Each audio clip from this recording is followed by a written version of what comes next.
หมดไปเลยเสร็จก่อนตั้งเลยไปดูนะซ่ามาเบียร์อาบ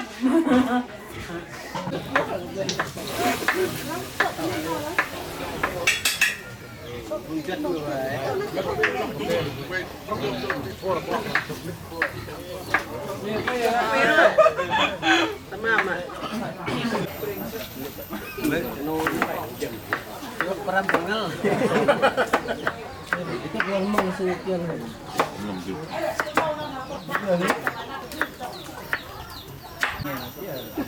Dia kuat sih. Tak ada duit yang mahal.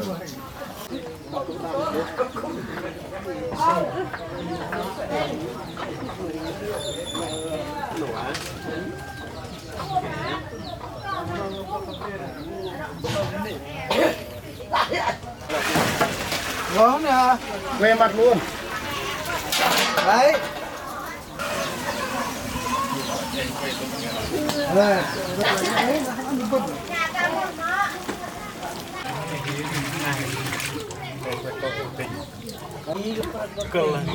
Kurang hata deh, aja. Kalian. Ini pengumum yang dibuat. Lu leh. Quên rồi. Tu nó có gì đâu. Mềm ra trong lưng. Kìa cái lỗi. Lên sư khăn sư pha nghe đã. Hạt sòng hết rồi vậy. Rồi năm. Tết cắt rồi.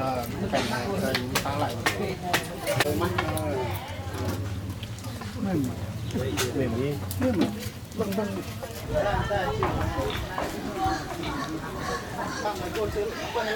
Về vui có tiền rồi, phong vân. Đâu.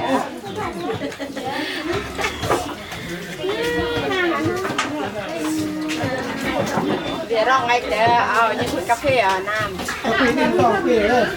Tiếp cà phê.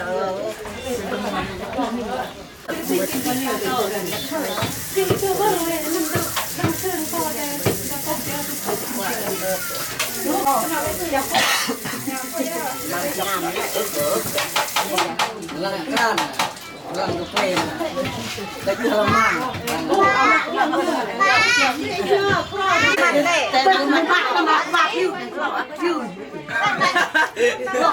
rồi nó cái bộ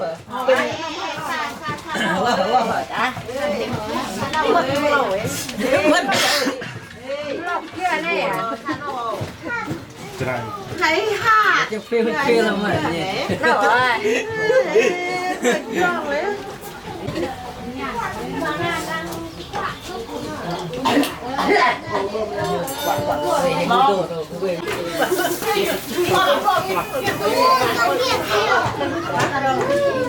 Anh trong kia thì chả vậy. Nó không có rồi. Cái để bên kia.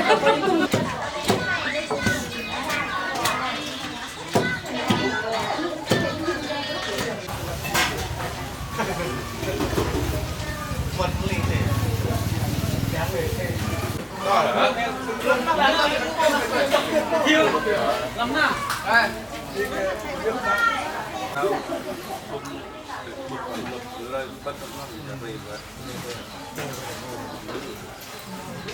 Tin vào vậy gì vậy?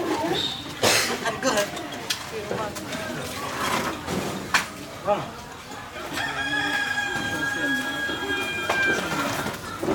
viên đặt riêng rồi Hãy subscribe cho kênh Ghiền Mì Gõ để không bỏ lỡ những video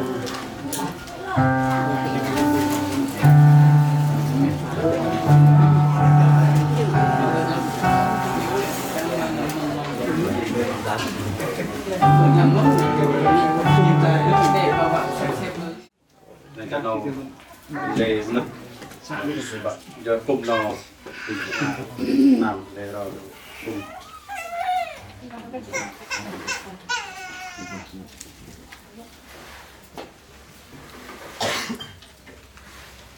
làm cho nó cho nó bên này khai giang đọc về bên này hay làm ra bằng và pho đừng tay đừng chết mất làm chơi cùng bóc cờ cái này sau nào đi chạy ngày đi được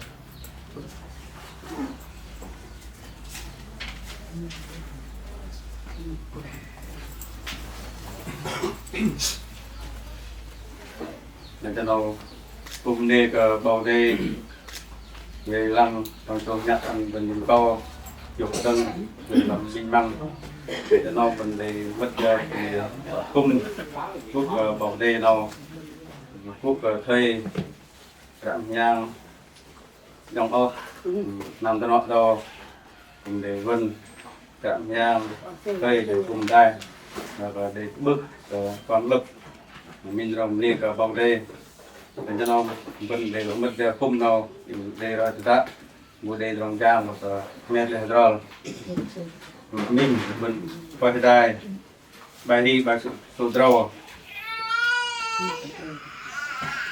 ba ra thành phải chơi mình một số đúng tên mình đi đừng bài số bài hình là ba quan rồi còn lúc cần tròn đầm đọc nơi bầu đây làm episo tan rò trong min trong văn cần xuân thò nơi bầu đây cần cây bậy thò cần đào hàng lai nam nơi bên này cần đừng làm nó nam đúng không?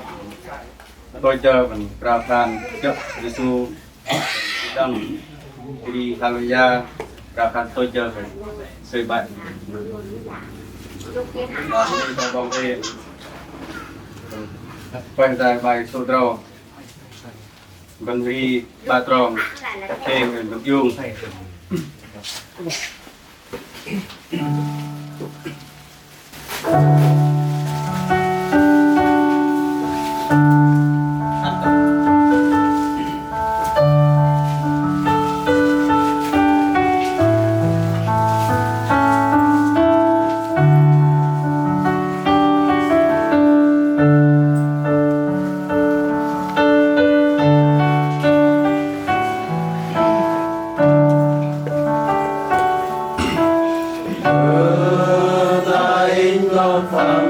Giêsu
Nhung để cả giang sang yêu kinh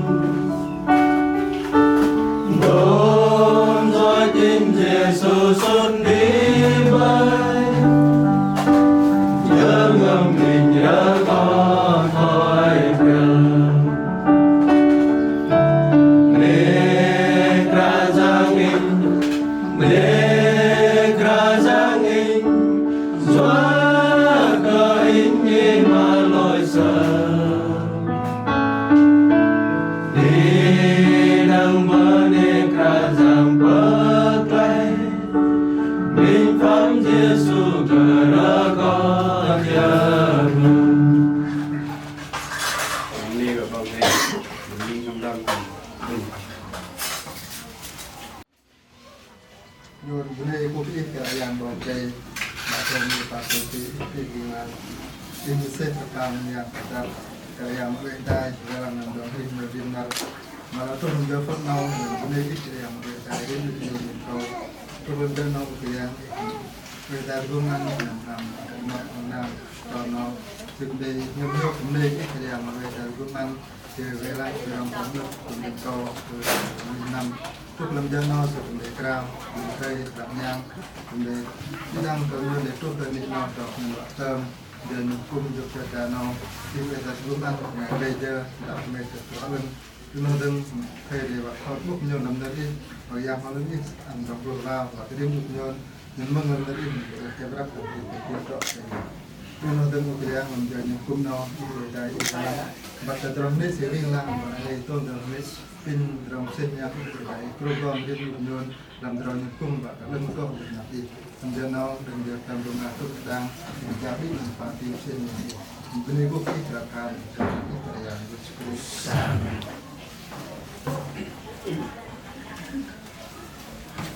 làm đi còn vào đây pin mình về sendiri dong tunggang pada hari rasul bareng gambar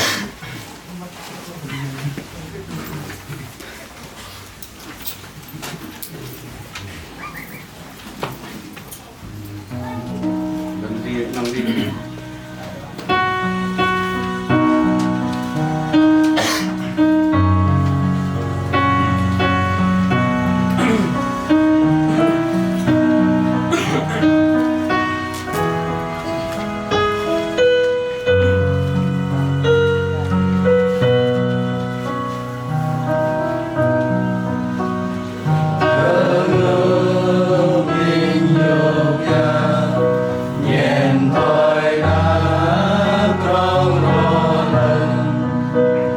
Hãy subscribe cho kênh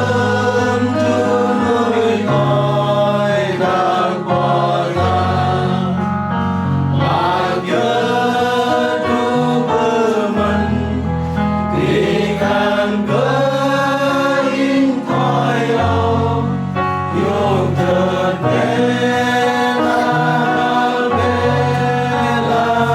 lỡ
Cúc lê bọc tê cây kho cả giang vấn đề để ăn con lốc đến kho về cây con kia bạn quân cao khăn cái cung lốc cung tự lọ và cái chui do mẹ bạn ăn chui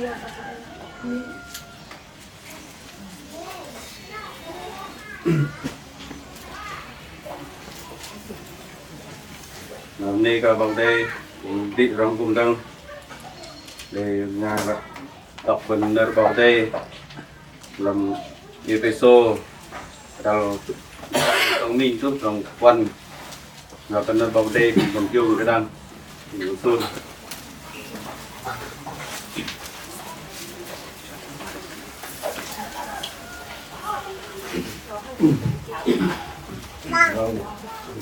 đều đây rồi đây để cho bộ phận nhiều đây để đọc vân cho mất phần đại kiện ngày về làm chơi thì rồi bắt tiếp xô cho rau rau minh quan và ban phần đây đọc truyền thông lúc ngày lập lọ rong lo cho căn yếm thay bắt chui rong cờ lu mẹ bạn yếm do cờ yếm ngày lui với cờ sự sụp từng yếm bơm thời nó trọn bạn rong chất đừng bọc đầy cả sợ để chi thầu yếm thay chui rong cờ lu mẹ bạn yếm rong chất sư cả nó càng bạn nắm bọc đầy cả than và vung vân đặc vân chu kia rong chất sư cả nó sư cả hàn ta vân cu kia rong chặt chu do mẹ bạn sự vô ăn rồi vân ở đi hiếu bằng ở đi sót trở là tay hầu ở lúc ngày để còn lớp yếm mẹ tiên cơ còn yếm thế đi về luật sư hiếu vợ cái yếm từng yếm mà thay tho khan của luật sư kia rong về rào cả hôm nay cái cái yang bảo đây hiện tại đang bận làm cho non các công viên làm trong tôm này trong đất liên làng tôm bận cho ba cùng rau cái thọ bông tệ cái lu ngày về các lớp tròn sư giờ quyết và trúc ra lu sư hôi từ đây tròn nó nên có bảo cái đang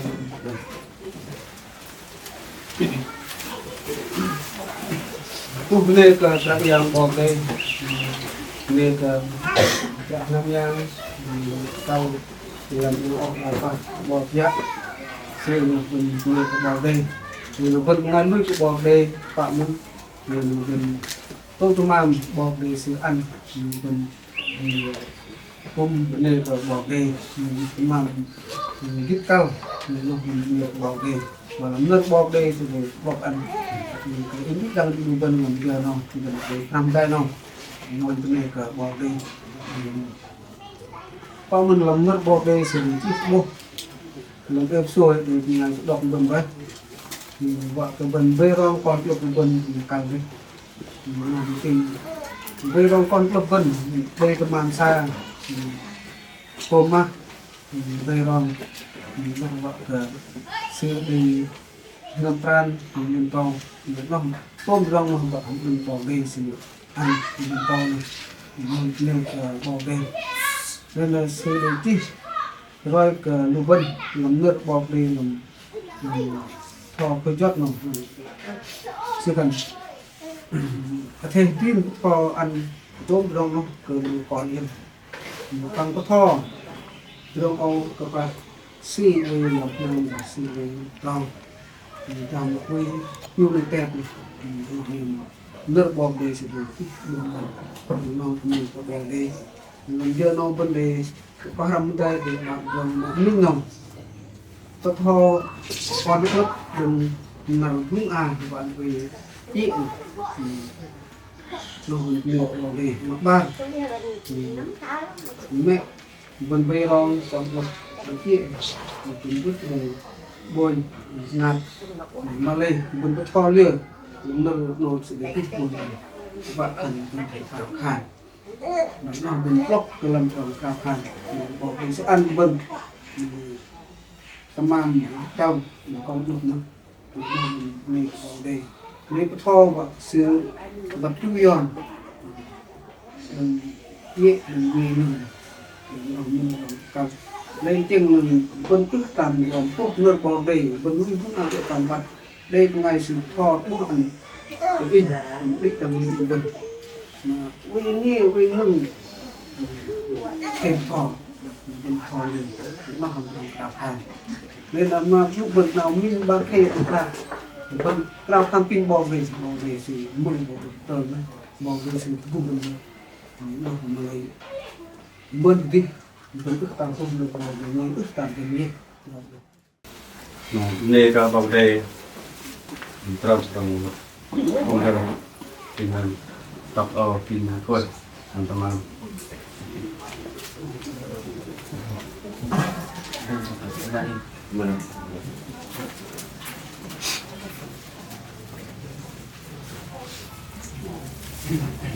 Nó em chặt tay làm lọt vào đen, hôm nay cũng ăn còn mất, hôm nay cũng ăn nhâm co, được lần rồi là mình nặng, cho nó để từ đầu mà cùng bên nước nhà mà cho mình cả nồi được chặt tay, nó mình ra cả nhà thấy được chặt tay làm từ nọ vân,ประมาณ quãng lên, đừng làm nỉ vân, mà cắt dên tôi giờ phải bỏ để tụ con hiệu làm từ nọ mà em đừng còn đất, thân là bỏ để cả đừng vẽ lục về nghe về ngân đúng không?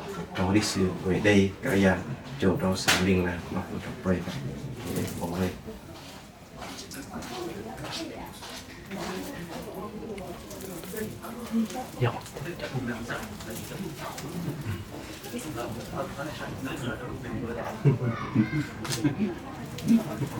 Kinh này kinh làm rồi nên vấn đề đi có bọc đi giờ con đi làm con nhon ngã đạc đây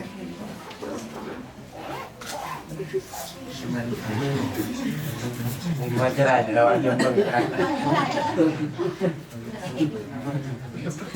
cho nó nghe các bạn thấy đánh play thêm mà Ivan bơ mà driver đó đây driver làm bơ nữa bắt máy mà nào đi hơn đây các bạn thấy play chơi thì nó phần để tôi chơi nó mình rào khăn chợ gì xuống to ngày đây anh đi hàng người ra rào khăn tôi chờ hình thấy vậy tình chun cái nào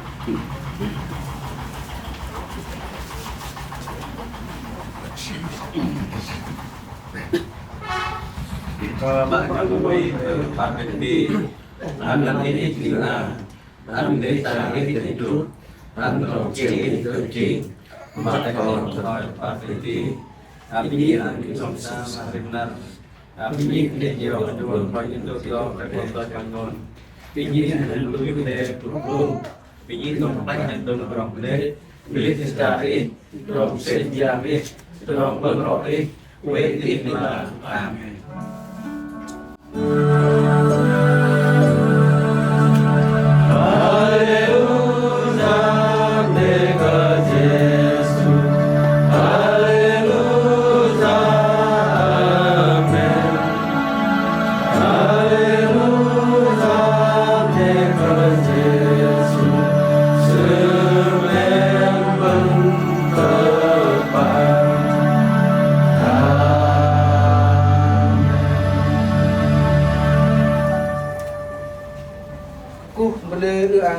kerajaan Bobi tiba kerajaan lama coba yang terlalu nyon teman kenal dalam dia rok nyon meniki kerajaan bulan tahun dalam dia nau yang nyon tu kum tai nau nam nau tu dia siom yang sih klub enam kum kita yang dari yang kita yang dia ni belum betul dia ni nau kom don kum yang đầu cũng vô có cái tầng riêng riêng nhỏ cũng nên cái trào hàng Johanna là dạng Jesus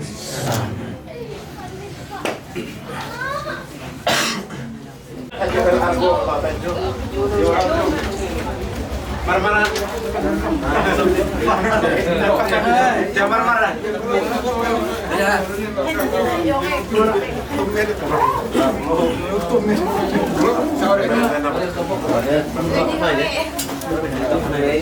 Hai, ba tắt vào nha. 1, 2.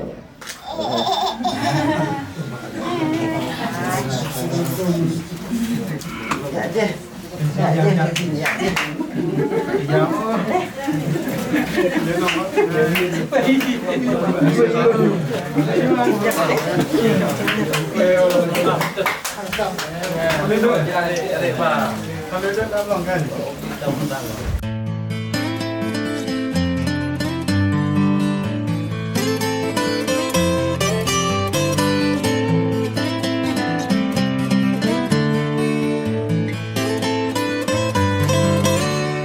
Ngày hôm nay ta cùng họp hắn nơi đây, mọi người bên nhau ta hát mừng sinh nhật. 1, 2, 3 ta cùng thôi tắt nên Happy birthday to you.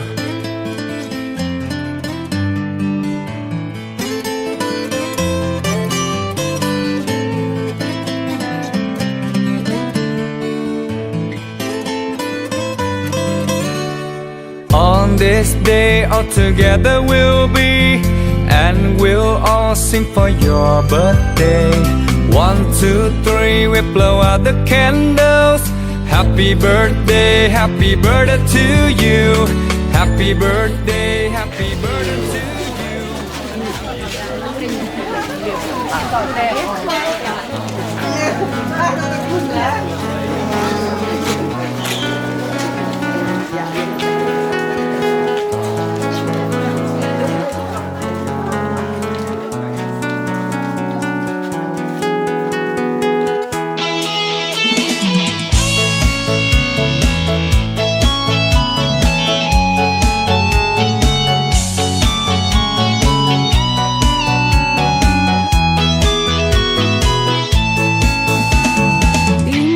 Chúa kết hợp loài người để giúp đỡ có nhau khi cần. Xương Adam đã tách xa rồi, Eva hỡi đẹp tươi. Nay xương kia đã lấp thịt vào, duyên đôi ta đã kết chặt rồi. Ta yêu nhau chung sức xây đời, cảm tạ Chúa trên trời. Xin ngôi cao chứng cho chúng con phút này, trong danh Cha toàn năng. Khi yên vui, khi lo âu vẫn không đổi rời. Nay suy tư mãi cùng nhau vượt qua. Adam ơi hãy yêu vợ hiền, Eva ơi hãy vâng lời chồng. Như Giêsu Christ Chúa là đầu, cả hội thánh là thân. Nay đôi ta đã thành một rồi, ta yêu nhau đến cuối cuộc đời, chia cho nhau cả vui lẫn buồn, đẹp lòng Chúa trên trời. Xin ngôi cao chứng cho chúng con phút này, trong danh Cha toàn năng. Khi yên vui, khi lo âu vẫn không đổi rời. Nay suy tư mãi cùng nhau vượt qua.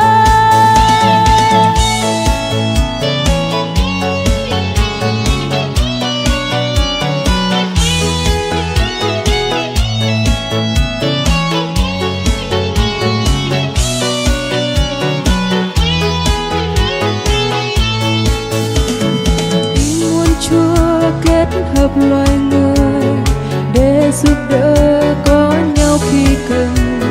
Xương Adam đã tách xa rồi, Eva hỡi đẹp tươi. Nay xương kia đã lấp thịt vào, duyên đôi ta rồi.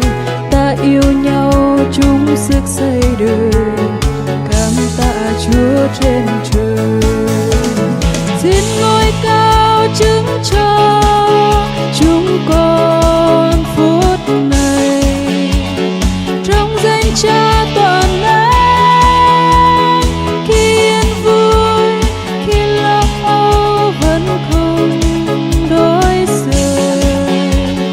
Nay suy tư mãi cùng nhau vượt qua, nay suy tư mãi cùng nhau vượt qua.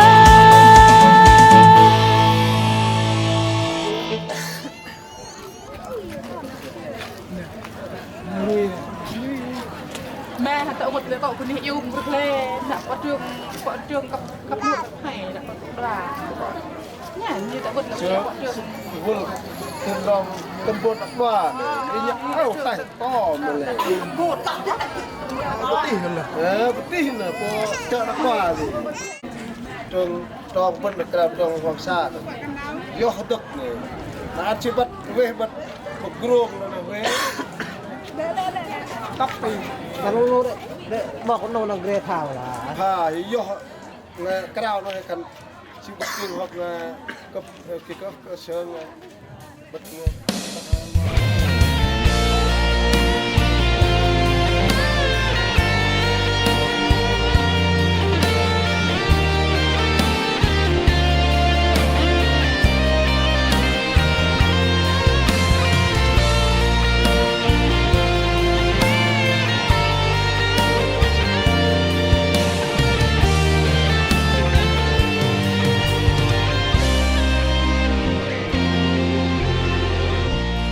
Nhờ huyết trên con xưa tội được buông tha,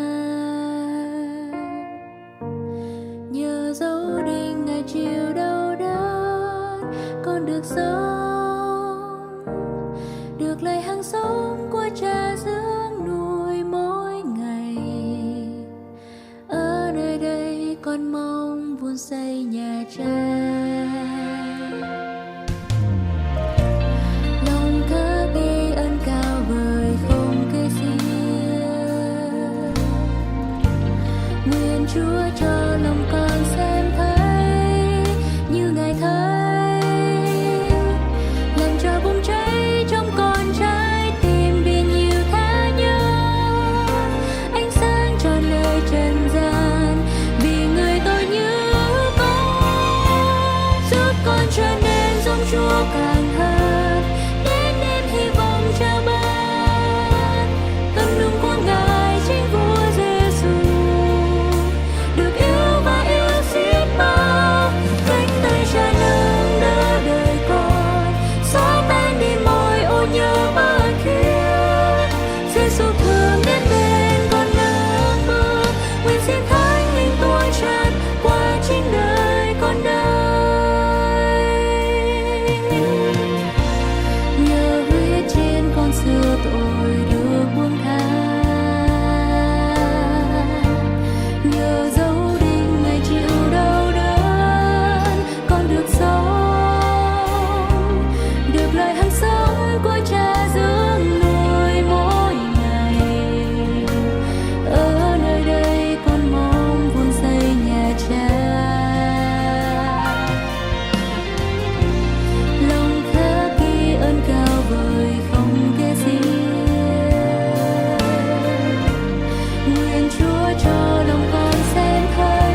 con trời đêm trong Chúa càng gần, đến em hy vọng trao ban tận nụ của Ngài chính Chúa Giêsu. Được yêu và yêu xiết bao, cánh tay Cha nâng đỡ con, xóa tan đi mọi ô nhơ bất thiết. Giêsu thường đến bên con nâng bước. Nguyện xin Thánh Linh tuôn tràn qua chính đời con đây. Giữa con trời đêm trong Chúa càng gần, đến em hy vọng trao ban tận nụ của Ngài chính Chúa Giêsu. Được yêu và yêu xiết bao, cánh tay Cha nâng đỡ đời con, xóa tan đi mọi ô nhơ bất thiết. Giêsu thường đến bên con nâng bước. Nguyện xin Thánh Linh tuôn tràn qua chính đời con đây.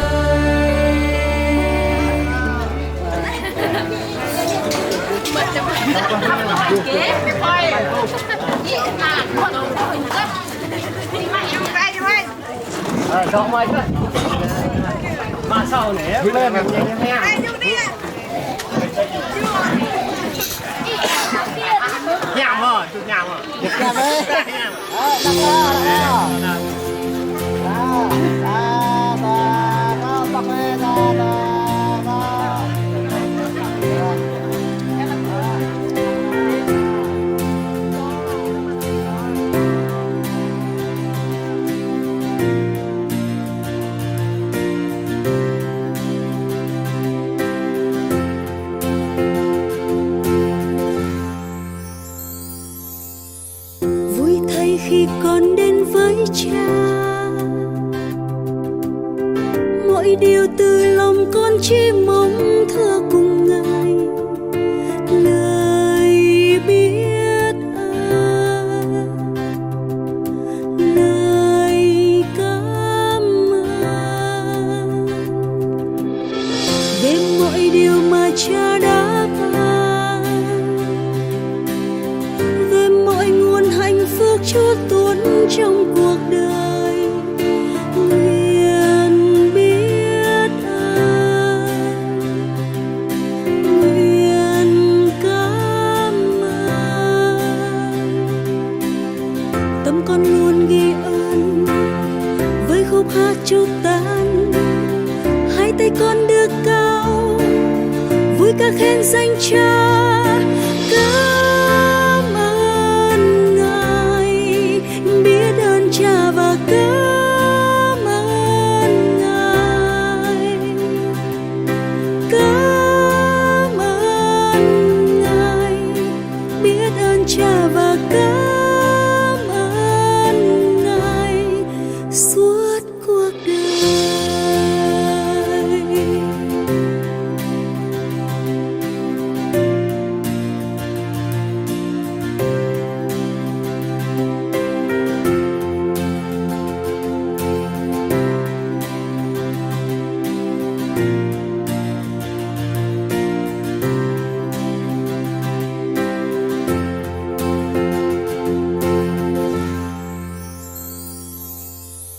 Mọi điều Ngài làm cho chính con, yêu thương con từ tâm tối sáng soi lòng này. Nguyện biết ơn, nguyện cảm ơn về mọi tội tình Cha thứ tha, và mọi bệnh tật Chúa chữa cho con được lành. Nguyện biết ơn, nguyện cảm ơn. Tâm con luôn ghi ơn với khúc hát chúc tan. Hai tay con đưa cao, vui ca khen danh Cha.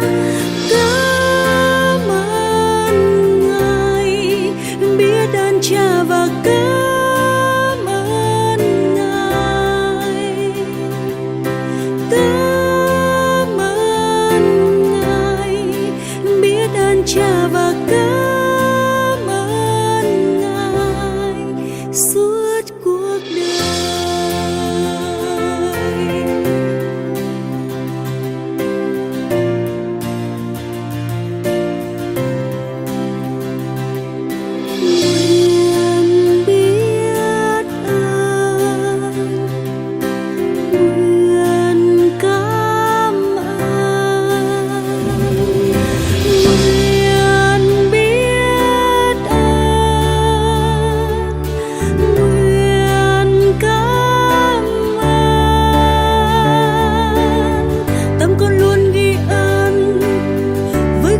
chúc tan, hai tay con đưa cao, vui ca khen danh Cha. Cảm ơn Ngài, biết ơn Cha và cảm ơn Ngài. Cảm ơn Ngài, biết ơn Cha và cảm ơn Ngài suốt cuộc đời.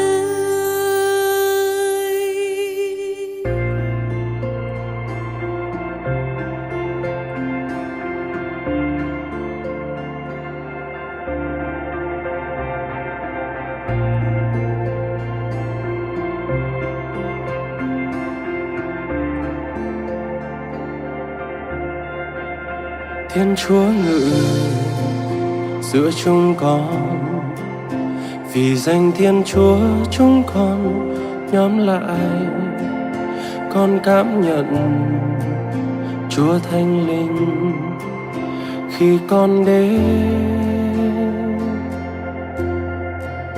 Thiên Chúa ngự giữa chốn đây, Ngài ngự trên bao lời ca khen chúc tụng, ước mong rằng Chúa vui khi con dâng lời ca. Thần linh Chúa ngự chốn đây, lòng con khát khao mong chờ giờ phút này. Thờ phượng Cha đẹp ý Cha, nhờ thần linh đến nơi đây và soi sáng. Nguyện lời Chúa dẫn con đi trong đường này. Thiên Chúa ngự giữa chúng con, vì danh Thiên Chúa chúng con nhóm lại, con cảm nhận Chúa Thánh Linh khi con đến. Thiên Chúa ngự giữa chốn này, Ngài ngự trên bao lời ca khen chúc tụng, ước mong rằng Chúa vui khi con dâng lời ca. Thần linh Chúa ngự chốn đây, lòng con khát khao mong chờ giờ phút này. Thờ phượng Cha đẹp ý Cha, nhờ thần linh đến nơi đây và soi sáng. Nguyện lời Chúa dẫn con đi trong đường này. Thần linh Chúa ngự chốn đây, lòng con khát khao mong chờ giờ phút này. Thờ phượng Cha đẹp ý Cha, nhờ thần linh đến nơi đây và soi sáng. Nguyện lời Chúa dẫn con đi trong đường này. Thần linh Chúa ngự chốn đây, lòng con khát khao mong chờ giờ phút đây.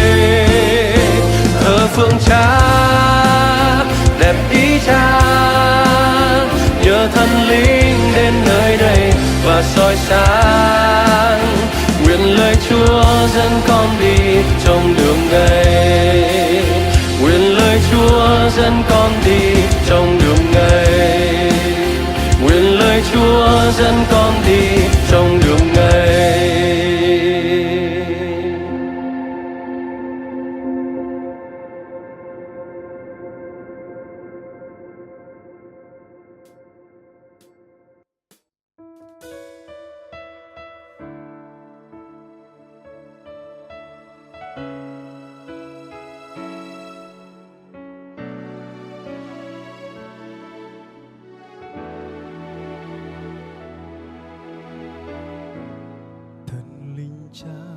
chiếu soi lòng tình yêu sao nồng ấm che chở suốt đường đời và ngày kia non vui thành thơi. Cuộc đời con thỏa lòng nơi cha, tình yêu chân lý soi rạng tràn ngập nơi tâm hồn con. Ngài che chở suốt đường đời và ngày khiến an vui thảnh thơi. Cuộc đời con thỏa lòng nơi cha, Ngài gọi con nơi chốn ấy, thập phương cha vui thỏa bới. Dù gặp gian lao khó nguy, luôn ngợi ca Chúa quyền uy. Ngài gọi con nơi chốn ấy, thập phương cha vui thỏa bới. Dù gặp gian lao khó nguy, con nguyện mãi ca ngợi Ngài.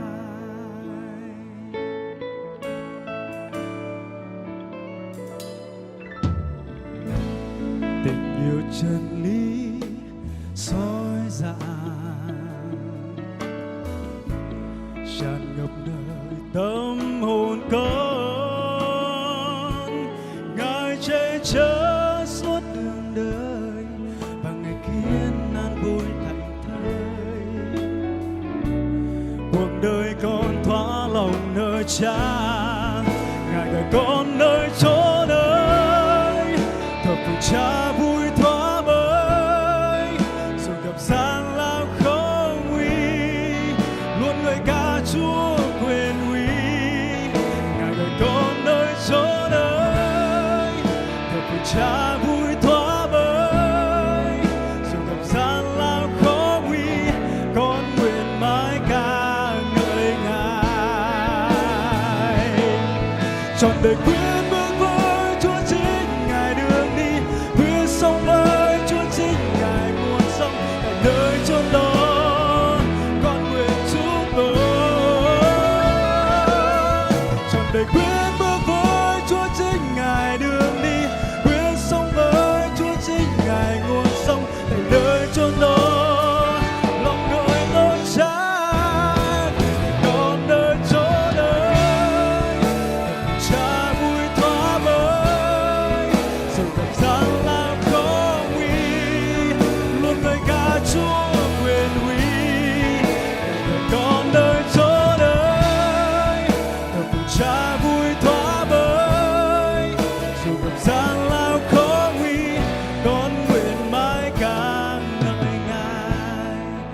Ngài gọi con nơi chốn ấy, thập phương Cha vui thỏa bới. Dù gặp gian lao khó nguy, luôn ngợi ca Chúa quyền uy.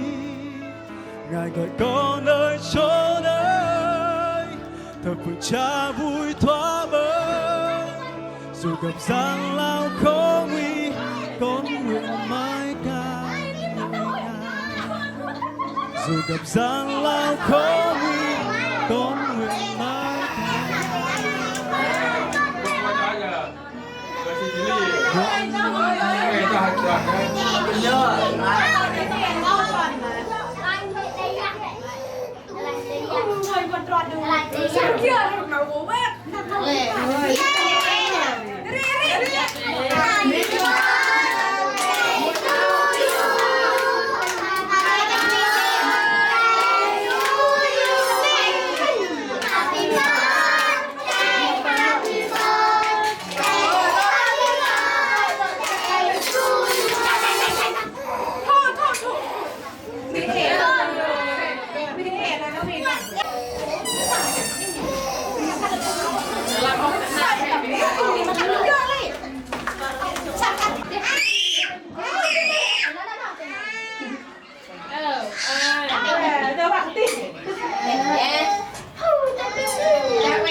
Hầu ơi, chắc cắt gấp mà bác. Cái nuôi con hay không này?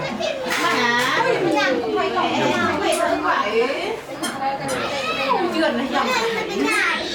Lệ tao đây xong mới xả lằng nữa. Cắt nó đây. dulu